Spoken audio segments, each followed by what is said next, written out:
it's definitely a choice to take the time to cook and to connect with people and to make those. Maybe it's just that time of my life where you just start looking back and going, that's the important stuff. Welcome to Funeral Potatoes and Wool Mittens, a show for people who embrace the warm and cozy spirit of everyday living in the Midwest. From the blog Random Sweets, I'm your host, Staci Mergenthal. Have you thought about who you'll pass down your handwritten recipes to? If you're like Wendy Doornink and me, you have a mix of handwritten recipe cards from family, friends, coworkers, neighbors, and of course you have your own handwritten recipes in there too. Well, today's episode might make you think about who that next person might be to keep those cherished family recipes within your family. In our visit, Wendy shares recipes and some really sweet and funny stories about her grandmothers. And we talk about, in our opinion, the correlation between the food basics and mental health. I think we ended up talking about the food pyramid, which is kind of old school, but we're kind of all over the place. There's head cheese, there's raisins in the sheep pasture, and popcorn in the cookie box from Grandma. Wendy shares recipes for zucchini bread, pasties, pie crust, sweet yeast dough that she uses for caramel rolls, and a caramel sauce from her friend Jenny, and the coconut pie that she uses as currency in her family. Those recipes and photos of Great Grandma Emma on a farm-all tractor and a picture of Grandma Olga are on randomsweets.com. Wendy, welcome back to another episode of Funeral Potatoes and Wool Mittens. I'm so glad to be here. It's always a pleasure chatting with you. It's been fun, really, to get to know you. And you joined me a couple weeks ago because I want to paint our kitchen, and you're an expert in that field and color services. Been holding a paintbrush since you were little. I love that picture. So if anybody hasn't listened to that episode, I think they should go back and listen. But anyway, when we were first talking about that episode about painting your kitchen, we pretty instantly got talking about food and kitchens as the heart of the home, but food and recipes. And you started talking about your grandma and your great grandma, and you have a cookbook of hers or a recipe box. And just anyway, I'm like, okay, this is so cool. I want you to come back again. So thank you for agreeing to come back again and talk about these fun things too. So Thanks for having me back. As again, it's so much fun just to chat to you. It's like talking with an old friend. So it's wonderful. yeah. Well, I grew up in northern Wisconsin on a dairy farm. And I grew up with my parents and my family and my grandparents all around me. And they cooked from scratch. Actually, they made a lot of our clothes up until second grade when it wasn't cool anymore. But we surrounded by food, surrounded by loving traditions, surrounded by all of these things. So wisely in the 80s, I decided to abandon all of that because, you have to rebel somehow. So in the 80s was a very interesting time. I remember in the 70s, a commercial that was on TV and the radio all the time for a perfume called Angelique. And it's a woman Oh in high yeah. heels dressed up, and she's got the frying pan in her hand, right? I can bring home Mm-hmm. the bacon, fry it up in a pan, and never ever let you forget you're a man. That was a massive influence for my generation. I'm 58 for anybody trying to figure it all out. But we decided, we're going to have, oh my goodness, food is much more convenient. It's boxed, it's easy, and I can have that career. I can do it all. And I think now that I've gone through my nice midlife crisis of looking back and going, should have changed a couple of things here and there. You can look back and see that probably wasn't the best thing for families. And I have gone back now in my old age to really some of the traditions that my mom had and my grandparents had, and their food and their recipes. I just started on my latest gateway drug of sourdough, which is the best. And I call it a gateway drug because I'm now making tortillas out of it, popovers, donuts. I mean, whatever. So it's delicious. It's so good. Really? Just kind of going back, yeah. And then now people are starting to send me more recipes too. So I'm like, this is perfect. I should, have at least 50 pounds on by the holidays. So we're right on track, which is great. But I've also gone back to some of the recipes that I grew up with. So when I went off to college, my mom gave me this little recipe box, and in it are these index cards that have all the recipes, and some of them are handwritten by my grandmothers, both of them, my sister, my aunt, my mother, and then my great grandma. I even have one from her. And this is great grandma Emma Reamer. She was in the Dakotas. She was a German, and she learned to speak English all phonetically and write English phonetically. So when I'm looking at this recipe, she's spelling the words baking powder is just Bakin, nuts is Nuts, and then cinnamon is just Cimone, just kind of getting the idea of what we're trying to do. And then anytime she was adding flour or adding something, it was ADE. But you can look at it and just hear like, oh, right, English, learning Uh-huh. English as somebody who doesn't speak it is a difficult language. I'd heard like Mhm. we've got something like two times the amount of words from the next wordy language. So you're adding in that much more to try to understand it. But going back to some of those original recipes and seeing, a cake of yeast. I'm like, what's a cake of yeast? I have no Right. idea. So I'll quick Google that. Thank goodness. Thank goodness I don't have the encyclopedia. My mother was always like, go look it up. And we actually saved like tabs from the tops of any kind of box that you buy, saltines or cake mix. You'd save these little coupons and send up enough of them and then you could actually get merchandise for them. So I think my mom paid for some beautiful silverware set. And then our encyclopedias came that way too. And I'm like, well, I can't look up anything on zucchinis because we've only bought through F at this point. So we'll get that a little later. Anyway, kind of going back to just that original foods that are just from the basics. They're not adding in a lot of extras. It's just going back to the original. And even with my husband and I right now, we are experimenting a lot with food and just going back to as much right, from the vine, right, from the animal itself, not adding in a lot of things. And the way we feel is so much better. I mean, I just made my homemade Alfredo for the first time, and like, why would you ever not? Like, it just tastes Oh so yeah. rich. It's wonderful. So I don't know. It's been quite the journey to see us returning back to what was really good and timeless. Hmm. I've had other experiences too with food along the way that have really encouraged me to go this direction. My mom was a type A, whip smart, follow the rules person. And she followed that old food pyramid that showed you eat 8 grains a day and you eat minimal, meat, and cholesterol is evil and eggs are bad. And, you can have as much carb and sugar as you want. That's okay. Right. So she ended up actually passing away from a form of dementia, which we think was, she followed a low fat diet to a T. That was just what she followed. And when your brain doesn't have that fat, that's kind of what we think happened. But it's kind of fascinating to see how food impacted her. If she'd known any of the other pieces of it or continued on with the way her mother raised her with that kind of diet, she may have been just fine. Don't know, but Hmm. it's kind of interesting. I also look at kind of that rebellious 80s stage there too. When I was raising my son, who's now 25 and amazing, but when you're spending your time at work and you're spending your time not cooking all those homemade things, it really does make an impact on kids. And we were talking a little bit before this about anxiety is higher, lots of things that just would have been perhaps a little bit more mellowed if you had that same lifestyle of let's sit down at the table and have dinner every night. Let's really focus on good food and teaching you to eat really well. And now we're at that stage, and he is too. Like the way he eats right now and what he looks for, what we talk about as far as just staying healthy. I mean, he's exercising like crazy, and of course, 25 years old. He's like, "Yeah, I did 2 bicep curls today. He looks amazing." Like, good for you. You're just nailing it, rocking it apart. Anyway, just kind of returning back to those roots again has just been healing. I know I just said to Jason the other day, we were eating a breakfast casserole, I think, and we had had Yeah.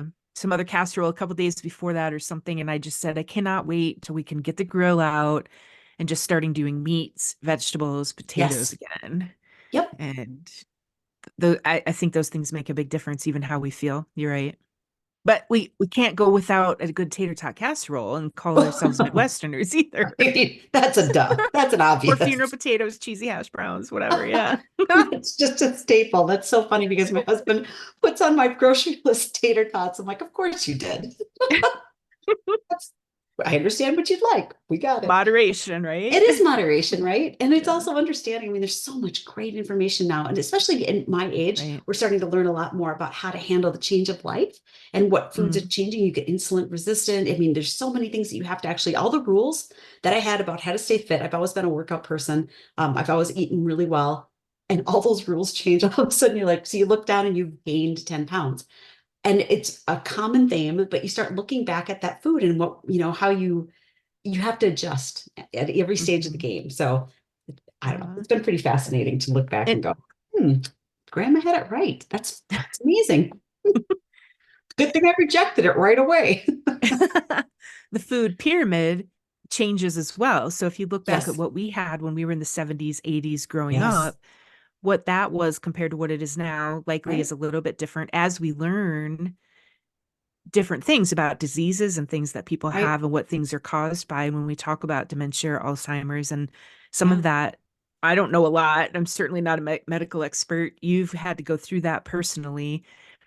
And so you know more about what diet has to do with some of those diseases now as they do more research. So, Fascinating thing is it's still so individual. What works for you is going to mm, be different. What works for your husband, works for your kid. It's very, very individual, but there's some basic themes that are pretty similar. Getting enough protein and not having your insulin spike is probably the biggest one. Just not mhm. eating a ton of, you can eat sugar, but make sure you've got the fiber with it, protein with it, a little fat with it. Just kind of keep things balanced. Again, going back to what grandma would say, sit down and eat your meal, then you can have your dessert, like Right. all of it. And it's all homemade. It's all made from scratch. So speaking of your Exactly. grandmothers, tell Yeah. me about your grandmas a little bit more and some of the recipes that maybe you still use Oh, or for sure. Well, both grandmothers were prolific cooks and they both made pies. So my grandma Olga is my mother's mom, and she grew up with some really rough times. Like they got married and it was the Depression and they barely had two nickels mm, to rub together. And they came from the Dakotas over to northern Wisconsin because there were some relatives there.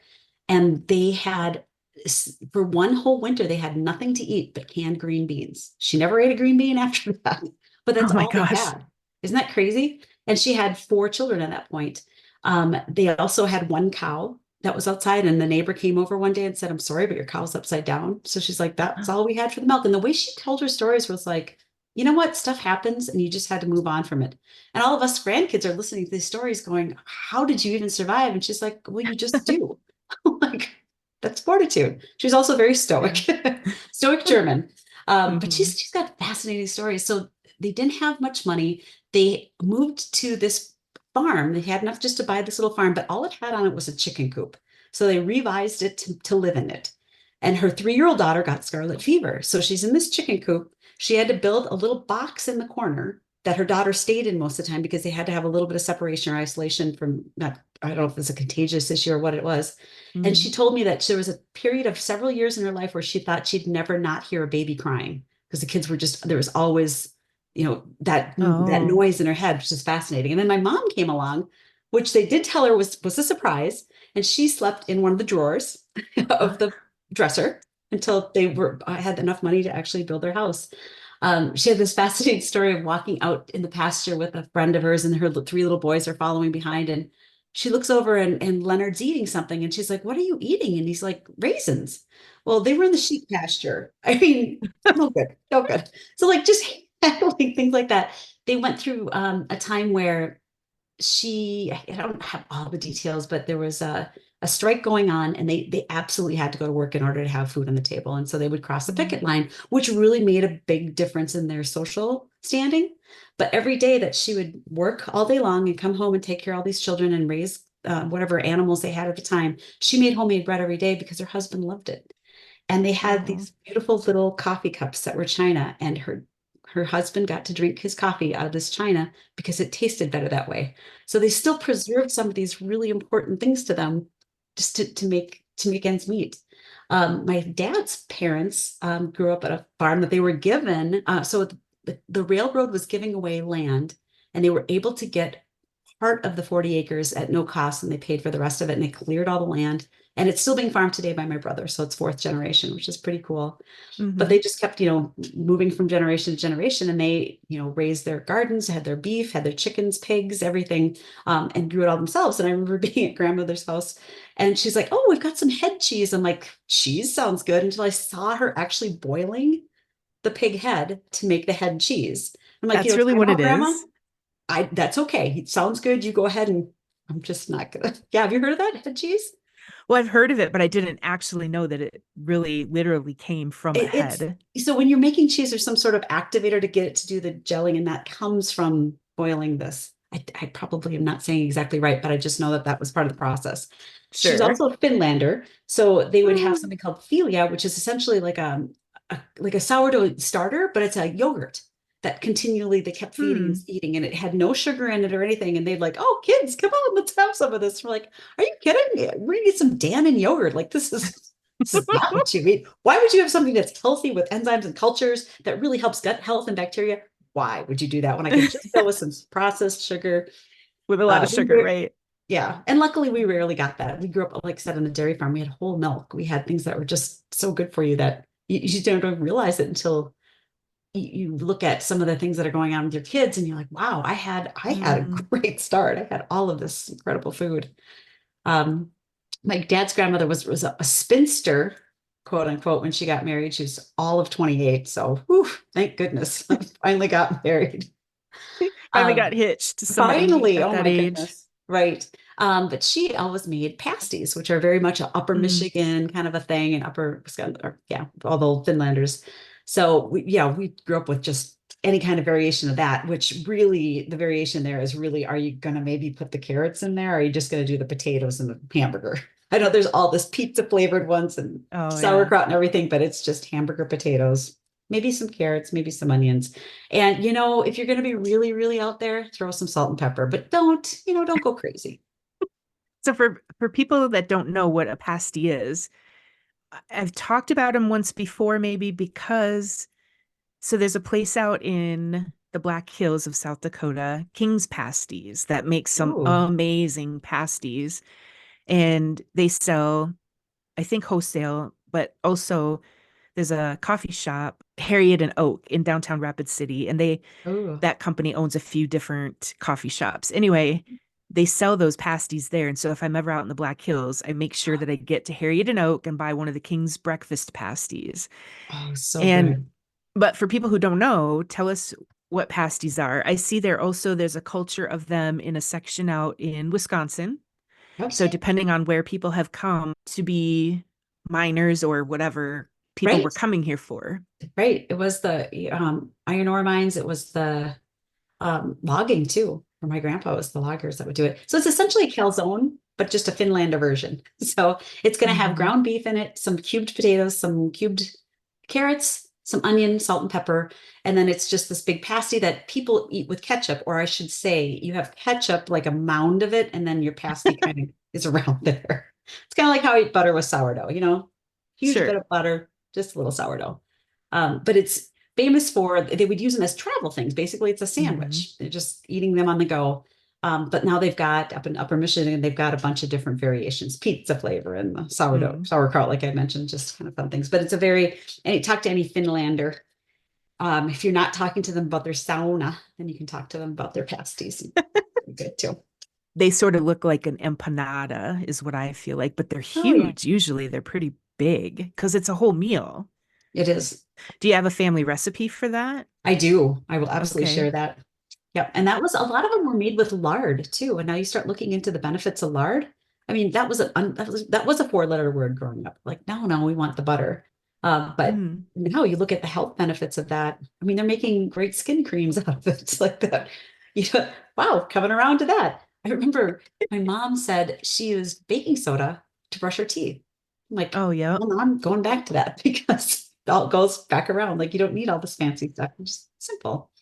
You Go don't. back to the days of when we would use just a baking soda to clean things and it wasn't Yep. all these other chemicals that were in there. It was Right. just baking soda or something with vinegar and those Oh, great. kinds Or of put those things. two together and you've got some magic. Yeah, it's very Right. simple and very easy. Jason and I were in Watertown, South Dakota a couple weeks ago, and we went to this bookstore that he has new and used books. But Cool. anyway, I naturally just navigated toward the cookbooks and sort of those home keeping type Yes. books. And I found one Yes. that was extremely old and the methods and things that it talked about how to keep a home and how to wash Yes. windows and all the Yes.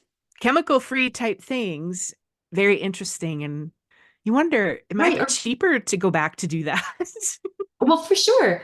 And to be educated in that too. My son's grandmother grew up in the south of France, and she had, how to raise chickens was part of her high school education.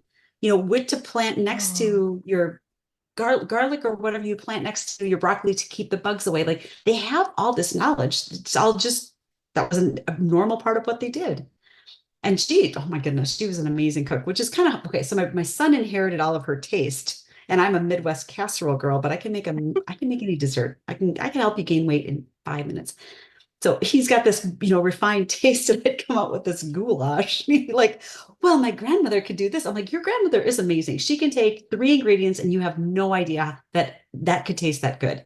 I remember having her just was, I don't know, bok choy, sauteed bok choy. And I'm telling, what did Mm. you put in here? And she's like, oh, just olive oil and salt and pepper. I'm like, yeah, okay. I'm never going to achieve whatever you've achieved in life to be able to just do that brilliantly. And I'd watch her cook and I'd be like, what did you add to the soup? She goes, well, just, what you usually do. I'm like, well, I don't know. You just had a handful of this. And if it doesn't look right, add this. Like that Mhm. knowledge is amazing and so good and healthy and all the right things. But you were mentioning cookbooks. And I sent you a picture of this 1973 cookbook. Every year in our elementary school, we would put together as a Mother's Day gift a collection of recipes. So all the kids would bring their little recipes to school. And then do you remember that old mimeograph machine where it was a way of copying stuff? Maybe I'm a lot older. So And it had a smell to it, didn't it? There was the a certain smell was the scent. best. Like everyone pick up their paper and smell it. Yes, Right. Okay, I exactly. So remember. they would make that. They type everything up and then they copy it on the mimeograph. I believe that's what it's called. So I was kind of looking in here for that coconut pie recipe, and I found just looking at it with fresh eyes in 2024. It's fascinating because every recipe is signed Mrs. Man's name, man's last name. So your identity was your husband's name, which I thought, I'm making Yeah. respectful at that point. Very interesting. Mhm. But the fun part, I think I sent you a couple of these. They had a couple of things in a recipe for a happy life, like what you should do. And the one that I just saw, which I just thought was amazing, because we're having such conversations about this right now. Some parents say that the schools are now teaching sex education early. Maybe we should just do a Run, Mary, Run. Here comes John as a how to teach kids in first grade how to. I'm like, that's in this cookbook.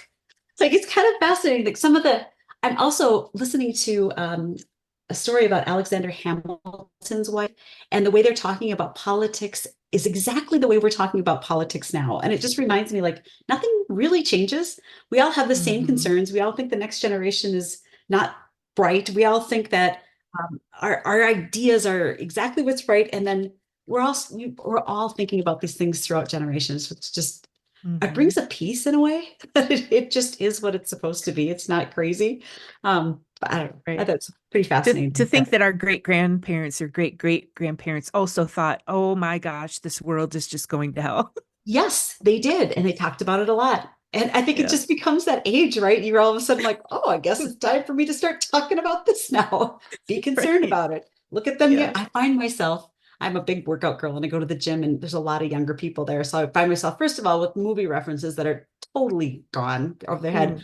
but saying things like, you know what? If I were you, I would do X because later on you're gonna, and I'm like, who am I to tell them anything? And I've never usually been that person, but I'm like, I feel like it's time to impart wisdom. I guess that's the new thing to do now. And And my just husband, like we didn't want to hear it when we were that no, young, they don't want to no, hear it not at either. all.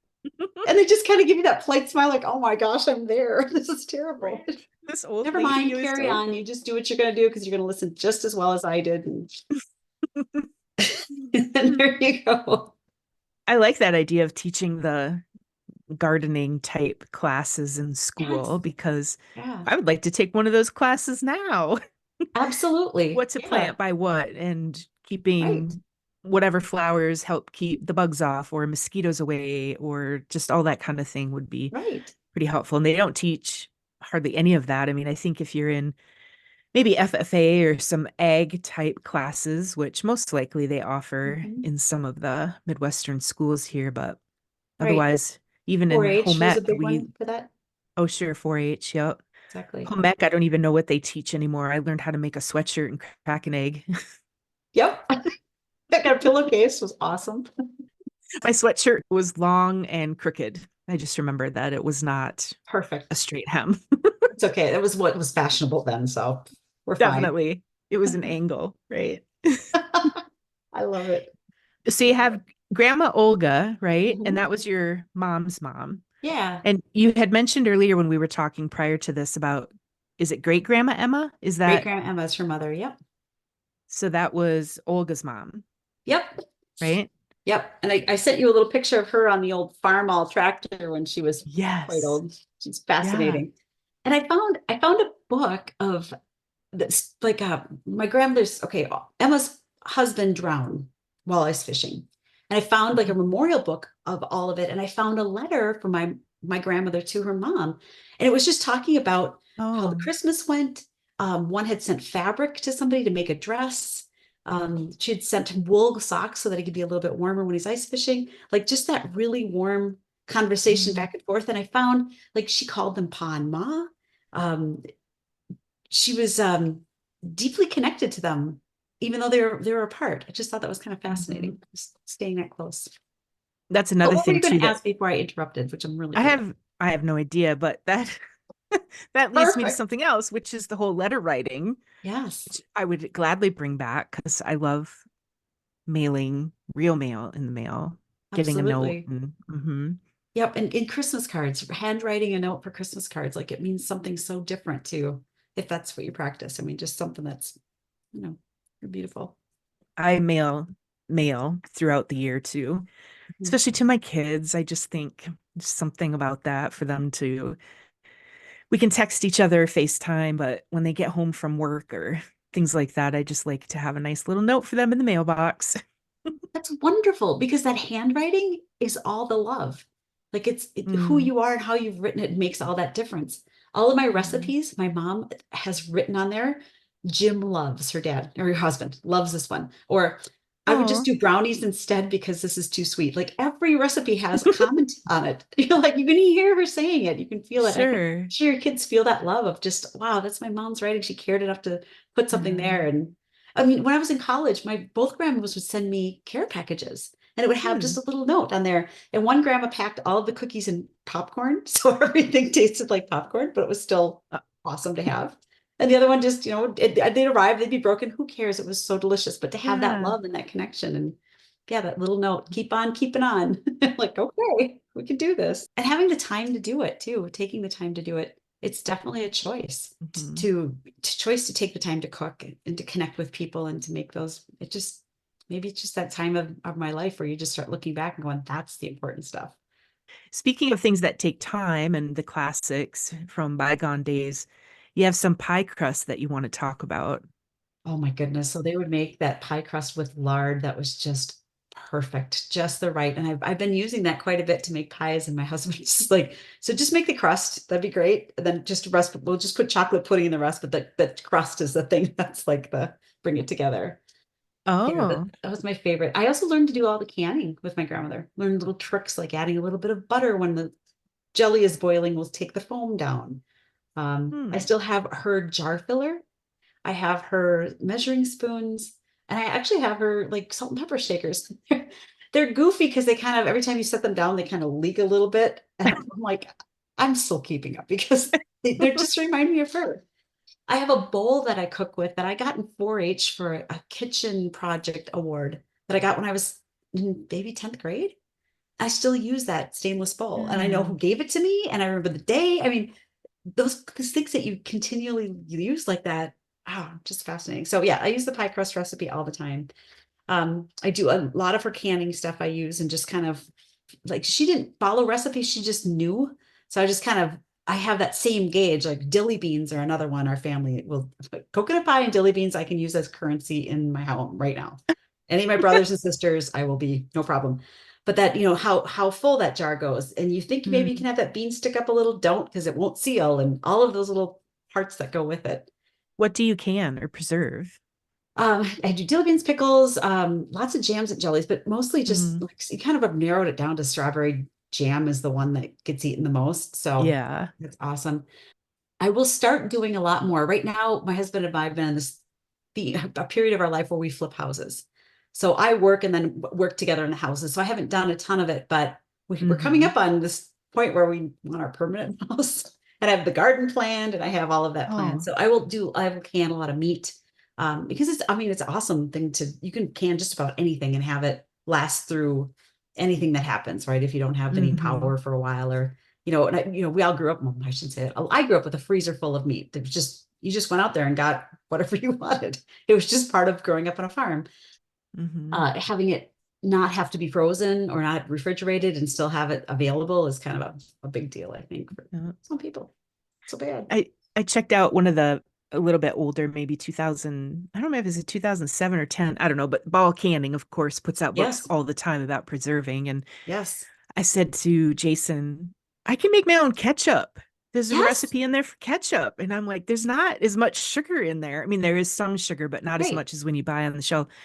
So there's a few simpler things like even just ketchup or tomato sauce that I would like to try to Yep. can Yep. myself. Absolutely. Are just jars of spaghetti sauce. Just depending on what, every time you grow a garden, some years the tomatoes are the big thing. Sometimes you have more peppers. I mean, it just seems Mm, like the years change, and I don't know what the rhyme or reason to it is, but you could have yeah. one tomato plant, you have 7,000 cans of tomatoes. Like, all right. My husband's sister came to visit us and she brought us, 3 jars of candy, applesauce, a chili starter, and the spaghetti sauce. And it's amazing. It's fresh. It tastes, and something that they made with love. Like they cared enough to bring that to you. That's a big deal. hmm the pie crust or the crust. You said you have one recipe or two. What grandma were they from? Both grandmas. So I use the pasty recipe a lot just as a crust for something that's going to be more savory. And then the one Mm. from my grandma Olga has a little bit of sugar, like and it was only just to crisp it up. But Oh, I okay. make them all with butter. I'm just a huge butter fan, dairy farmer's Mm. daughter. Like if you're worried about running out of toilet paper, I have butter in my freezer until the end of time because it just makes everything better. So I like that recipe because it has just a little bit more of warm flavor. I also, every 4th of July, our family gets together. That's our Christmas for all of us. And I make Oh. cinnamon rolls, and I make it from a recipe that I got from one of my farm neighbors that has a sweet dough to it. And my niece, who's now 9, she has been always, she's from, this high. She had a little apron. That's what you bought her when she was 3 and 4. She loved being in the kitchen, and her mother's an amazing cook. And she watches all of the television shows that have anything to do with cooking. And I just asked her, like, would you like to help me with this? You would have thought I gave her everything in the world times a million. She's like, Oh. absolutely. What time do you want to start? She was right there. She had her apron on. She was ready to go. And I thought, what a great tradition. Like these little things of like every year we make cinnamon rolls. And I make 4 pans, and we have my 4 siblings and all of our children. And the pans are gone within that day because we've got teenagers, you've got the kids that are in college. It's just gone. I'm like, perfect. hmm That's why we love There it. are they a cinnamon roll or caramel? It's a cinnamon roll. It's a cinnamon roll with like Yep. So a cinnamon, like sweet a dough. frosting. Yep. Butter. No, yeah, I put actually, you know what? It's a caramel roll. I put a caramel base on from my girlfriend Jenny, who gave me her family cookbook. So anytime I'm entertaining, I go to that cookbook because those ladies knew how Oh, to cook the good stuff. So I did what was it, artichoke dip the other day and a spinach dip. And my husband's like, why would we ever buy spinach dip again? I'm like, right? These right. perfect recipes for it. That's the way I Um, feel about hummus. I make homemade hummus now, you do. and yes, just Ooh. could never go back. It's those little things. I know I bought Alfredo hmm sauce for a while now. When I do my own, it's like, wow, so much different. That's hmm amazing. We're Yeah. talking about the cinnamon roll. There's another tradition in my family. So my husband's son is getting married. So exciting. They just announced it. It's kind of a total side note, but they're Oh. getting married in Zion National Park in Oh. April, and it's black tie. And I'm sitting there going, all right, girlfriend, what kind of shoes am I wearing in Zion Park, black tie? Black So tie. Right. we're having a little moment. We're going to figure it out. But I'm like, black tennis shoes probably look great. That's what I'm thinking. But anyway, I was starting to think about a wedding gift, and my family, my grandmothers all made quilts. So I have my great grandmother's quilt. I have my 2 for my grandmothers. They made them for all of our babies. So I'm like, you know what? I'm making a quilt. So You're I gonna started make a ordering. quilt? Yeah. I'm Oh like, my goodness. I also learned how to sew. That was another thing my grandma did. Like I said, she made our clothes through 2nd grade. And then, and I remember the seams that she would do were like half inch or inch thick. And when you're sitting in a polyester pair of pants with an inch thick seam, like it's not comfortable, but they were great. It was wonderful. Anyway, so I learned to sew. I actually sewed my wedding dress. I sewed my sister's wedding dress. I'm not going to tell you they were perfect because if you look on the inside, it wouldn't be so great. But I love doing it. And my mom was a quilter as well. And that type A personality, perfect. Every seam was hmm detailed. She made a quilt with the story of her life. So the day that they got engaged, and then the first farm they had, and then all of their children, and then their life. I mean, it's absolutely beautiful. And my dad remarried, wonderful woman. And to her credit, she took that quilt and anything that was sprayed on it, she redid it and gave it to me. I was like, what a Oh, what a gift. treasure. It's an absolute treasure. Oh, So I've got that. So I'm like, I'm gonna. So his son and future wife, so sweet. They're getting married in a national park and they're going on a trip of all the national parks that they can fit into in their honeymoon. So I found this fabric that's national park fabric. Amazing. of course. Of course, of course. So I'm gonna put them all together and I found a pattern. I'm like, well, let's just give it a whirl. I hope she doesn't look too close to the seams, but it's the thought that counts. So Oh, exactly, exactly. but carrying on those things, that feels like the right things to do in life. Like you still just keep going Yeah. back. And I feel lucky that I had what I did growing up. I think it's hilarious that you abandon it and then come back to it. But hey, we all do hmm fun things, right? hmm My True. mom was a sewer too, and she Yeah. made our clothes and made our Halloween costumes. And Yes. now, Yes. now older, she makes blankets, like out of some, she'll buy cute fleece material, make baby blankets or Yeah. blankets with animal puppy patterns and then donate them to the Humane Society and things like that. But that's one thing I completely stayed away from. I was fine in the kitchen, mostly baking, but Yeah. the sewing was not my thing. And Not your to jam. this day, it's like if I have to sew on a button, I'm like, oh man. And my husband, he has to sew his own buttons on, poor guy. He'll, he'll sew if there's a little tear or rip in his clothes. He'll fix it Mhm. himself because Yeah. don't look at me. Don't threaten me with a sewing machine. I mean, That's right. Let's start that marriage discussion. It's not happening. We yeah. all have our things that we gravitate toward. And honestly, cooking Mhm. has always been the last one for me because I've got so many other things I want to do. I would honestly, literally rather be roofing, uh, doing plumbing, electrical painting. I know that sounds weird, but I would rather be doing that. But I've just recognized that if you eat sporadically and you don't eat well, it really makes a difference, especially when you get to that other side of menopause. It's not a good thing. You have to really Mhm. dial in your food and your timing and all of that. So, like I've just learned, it Yeah. makes a lot more sense to do it right the first time and eat. And But nobody yes, teaches you that. I mean, when we're in no, school and we learned about the birds and the bees and the sex ed class, right? right. Then it ends. Oh, right. But because there's a lot of confusion on it. Like some of us didn't grow up with grandmother's garden and we're trying to figure it all out. I mean, I can liken it to going into the paint store and you have 10,000 colors. Like, where do you even start? Right. Well, Hmm. here, these are really good historical ones that we've always worked with. Okay, I can dial it in and some of this Yeah. history stuff. It is heartening to see a lot of this newer generation is they're having homesteads and they're figuring it out. I mean, some of us I Yes. follow are like, I don't know anything about this, but I'm going to learn. I'm so grateful for YouTube because I'm out there all the Yeah. time. I mean, that was my last one. Like, okay, so I haven't built a quilt in a while or sewed a quilt, built a quilt. So you can tell where I'm at. You might want to try sewing. Oh, good plan. But you just go out there and you're like, wow, it's right there. This is fascinating.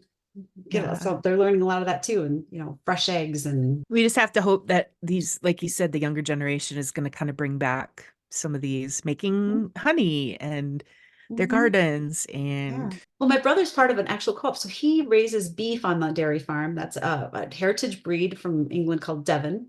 So he is part of a CSA, which are those little organizations that everyone packages their food together and then a box comes to your home.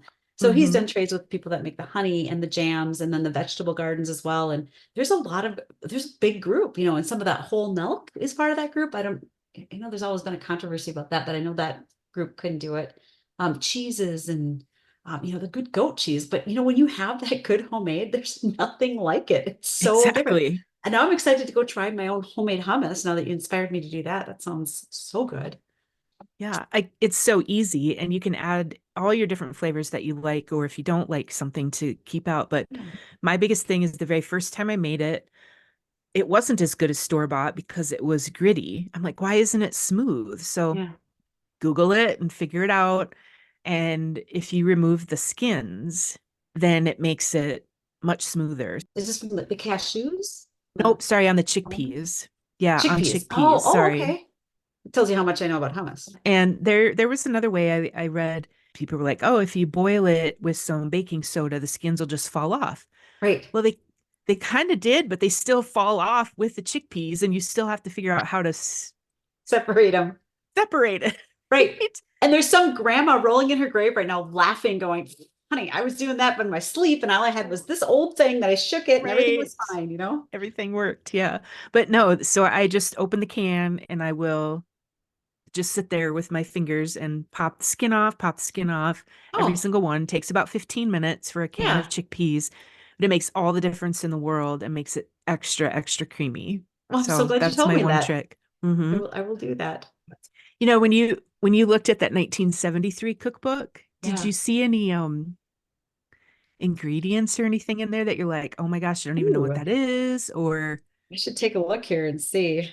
Well, the funny part about it is 3/4 of it is desserts, right? So I grew of up with the course, it's countertop that had either Midwest, cake or cookies. What was that? the Midwest, Right, duh. Scandinavians. Exactly.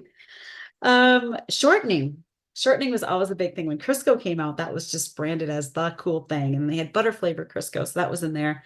And then I didn't know what Hmm. oleo was. And as a farmer's daughter, the neighbor was like, you go tell your mom you like oleo. And I'm like, Mom, what's oleo? She's like, no, honey, we're a butter family. That's how that works It's here. margarine, right? It is. Yep. So when I'm looking through, these are just typical Midwestern. Everything has got some beef. You better have a bunch of, looks like Nestle's butterscotch morsels or chocolate chips. You better have a bunch of Mm. that. The sweetened condensed milk. We're really just licking the spoon of sweetened condensed milk because it's so good. And then I know my mom, whenever, again, she would kind of go with whatever was a healthy recipe that she'd kind of put those in there. So you get to something and all of a sudden it's like these, I don't know, morning glory muffins like no kid would ever eat in their life And ever. you're like, But oh, that was my mom's. right, that's what she would do. But she always made a homemade granola. And I was talking to my sister the other day. She's like, oh, I keep Oh, making that. I'm like, give me the recipe. And then I come here and I have it in 3 places. So just oh. taking all of your ingredients and adding in whatever kind of seeds are great. I'll coconut oil and then just baking it real slow. We're talking about like Christmas cookies and stuff. My Hmm. grandmothers would make 7, 12 different varieties, and then they all had them on the porch. So we're in northern Wisconsin. So you just put those in Tupperware and you put them out on the porch, and they're going to stay frozen. They're going to be just fine.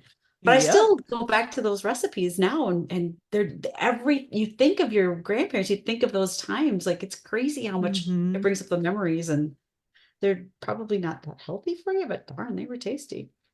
Pretty They're good. still better than what store bought because even That's true. when we're making those cookies, they're your basic sugar, flour, salt Yeah. No ingredients, and preservatives. there's no preservatives. So it still Right. has to be healthier than store bought. Do you think who in your family is gonna kind of take over some of those family recipes? I mean, will you hand them down, pass them down to? That's a great question. It goes hand in hand. My mom, again, organized, she had photo albums from January through December of every year, everything lined up in order. And I'm like, I need to copy those or scan those and get those in to all of the kids. And that can go along with the recipes. Mm-hmm. When before she died, I still have a couple of, she worked as a secretary in her last years, and she would just type up all the recipes and send us off, a printed sheet with the staple in the corner with all of our favorites, Oh and would write in yeah. there who loves what. So she spent it down. I don't, that's a really good question. I bet my sister would be more into the recipes. My brother's wife is an amazing cook, and I can see her pushing some of that down too. I probably would do more of the Mm-hmm. quilting part of it. And but it's a great question. The photography. That was the other thing she did really well. Is photography. It was pretty cool. That's a great question. I probably haven't got to my 50s part of that conversation about what we do with the legacy stuff. I remember my grandmother one time, I have her box of all of her photo albums, and she was transferring into the assisted living, and she goes, I don't know why I ever took all these pictures. Like fascinating, because you're at that stage in life where this doesn't matter anymore. It's just extra clutter. And you would think that it Mm-hmm. would be really important, but at her point, it was like, no, I just nobody needs to see all this. I'm like, this is wonderful. My dad came to visit. We opened up the albums, and to watch him go down memory lane and talk about, oh, that Yeah. horse, we didn't know it was pregnant. And we got this horse, and I got to raise that thing. And my dad taught me everything I needed to know about it. It's like the light in his eyes was just amazing, actually. Pretty fascinating. Those photographs are photographs, but they're a Yeah. picture of a story. And so as long Right. as you're looking at them with somebody who is there, Right, and connected. And those people um, in your family that are the people connectors. I'm not one of those. They can tell you like the dry erase board of who married who and where they were related, and it's very important for them to connect. So in our family, I've been my sister-in-law, she knows all that stuff. I'm like, perfect, that's mhm. in your category. I'm just gonna focus on paint colors because apparently that's really what I like. You find me on I the usually roof. God. I do worry about the recipes, recipe box, handwritten. There's all these big TikTok young influencer people on TikTok doing all these recipes and things. And what happens to all of our paper Yeah. recipes? Do people now, my daughter, who's 24, called and said, I need the spaghetti bake recipe with the mini pepperonis, and I think it was the vodka pasta. So I'm glad that those she's requesting for those to be handwritten because I just feel like if they get emailed or texted or something. You lose all that personality. Mm-hmm. You lose all the love that came with it. Like I look at my grandmother's handwriting and I see her, I feel her, Yeah. it's a big deal. You were talking about paper, and one of my girlfriends is, I think in her 20s, just got married, and she's got, my goal this year is to print off my photos. And I thought that was fascinating. Mm-hmm. So we just, that's all you had was photos. Well, there was a And point where we stopped. So yeah, you and I, when we look at our age and raising our children, up until what, maybe they were 10 years old or something, we printed still at yes, that point. yes, And then all of a sudden, we have no more boxes of photos. right. They're all on our phones, or, Yeah. there was a time there we would put them on CDs or DVDs, the Yep, photos, yep, we transfer them, right. and they're not printed. No, I actually gave my son all of his photos from, and I did that. I scanned everything in till about age 10, and then it Hmm. all on my phone. And I was, Yeah. that's a whole other story. I'm like, so hun, I'm talking to my son, how do I get this onto my computer? I got the Apple and I ended up Mm. sending all the photos I wanted to send in an email. Thank you. I'm super technology. Oh my gosh. And then I put them all in a zip drive for him. And he goes, you know what? Thank you for this. I wouldn't mind having them printed. So Yeah. that'll be Christmas. It's just printing off just a few from every year. But the Hmm. funny thing is, digitally, you used to just keep a couple of pictures. I have 7,000 of him just playing basketball for 2 years. Like Yeah. curating through those that's a lot of work. And that's true because both my kids played hockey. Well, I don't want to print 10,000 photos of Right. them playing hockey. So Right. it takes a lot of time to have to go through. I Yeah. think when it really hits is when your kids graduate from high school and all of a sudden you need to get a bunch of printed photos for their high school Yes. graduation. Yes. Yep. So I would recommend every single year just have a little box or an envelope that you're printing photos, Yeah. throw them in that envelope, and then you're going to Yep. have a box that has 18 years of photos and memorabilia, a little bit of school things and church For sure. things, right? Yeah. Then The when you have important things. graduation time, you just pull out that box and you're Yeah. ready to go. Is there anything else that you want to share? I had a couple of quick little anecdotes that I had Yeah. noted about both of my grandmas that I thought was fascinating. One of them was my grandmother gave birth to 4 children at home. And her fifth one, my mom, she went to the hospital because it was, you know what? It's the thing to do. She said, you know what? I should have stayed home because my sheets were a lot cleaner at home. But the Oh, fascinating thing is, they actually held her knees together until the doctor got there because it was over lunchtime. And I'm like, your fifth kid, imagine that would not be a comfortable thing. But just the no. time was kind of fascinating. My grandma Vienna was Oh. part of a family of Finlanders, and they all spoke Finnish at home, and they went to school. And her name was actually Vieno, Vieno, and the teacher was not comfortable with that, so they just renamed her Vienna, and she went with that for the rest of her life. And then my grandma Olga said when they were in the Dakotas, they spoke German at home. Her husband spoke Dutch, his family, and they consciously made efforts to learn to speak English because they were now part of America, which was an amazing country. My great grandfather came over to America to start his farm. He left behind everybody at age 16, knowing he would never see them again. That's an incredible amount of faith and strength to just go and start all over. She said just Hmm. really making sure that they were part of a blended community, and they tried to connect, but she did have little quips here and there. So, her mother was not too impressed that she was going to start dating this Dutch guy because they don't iron their sheets. These are problems. Got to get over. They ended up completely falling madly in love. She was maybe 4 inches taller than he was. And he was he teased her to the date. And you could just tell they were in love the entire time, just the way it Mm. was. And my 28-year-old grandma, the other side, she got the town swinging guy. That was the cool dude. That was everybody wanted to date him. And he played the accordion. And so they would travel over in their little canoes onto this island in Star Lake. And they would all party over there. And he was the accordion player. And all the chicks thought was cool. But my grandma, she nabbed him. She knew it. I'm like, good for you, lady. This is Yeah. a big deal. Learn as much from your grandparents as you can when you Right. can. My grandparents are all gone now, and they definitely Me were too. farmers and lived through the Great Depression. And But it lives on in our recipe boxes. oh, sure it does. And their handwriting, and hopefully we Yeah. pass those down too. And well, thank you again for sharing all this with us. It's really fun and makes me think too about the different memories and who has what, like who has pictures and who has recipe boxes, and making sure that we save and treasure those and make sure that we're passing them down, and thinking about what we're eating and how we can simplify more of that. And next time we're at the grocery store or making our grocery list, how can we do sort of that perimeter, right, where we're in our produce Right, aisle and for meats sure. and Yeah. making anything that we can homemade. So Yeah. And then treasuring that personal touch and those traditions. They actually are the core of what we have. I mean, how are connected together. and how we got here. That's true, that too. Right. For Yeah. sure. Even if they didn't iron their sheets. Thank you, Wendy. It's a pleasure talking to you. Yeah, just in case you're wondering, I do not iron our sheets. So, but I really love that Wendy talked about her grandma putting her treats out on the cold porch in a Tupperware container. It's such a Midwestern thing to do. And Sarah Peterson from Vintage Dish and Tell, she talked about that in her episode too.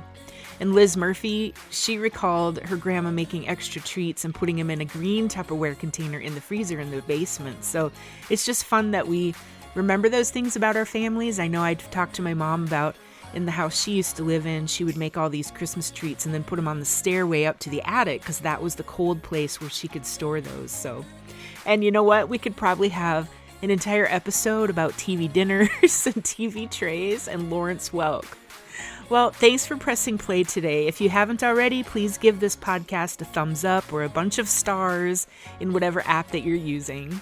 I'm your host, Staci Mergenthal. Sweet wishes.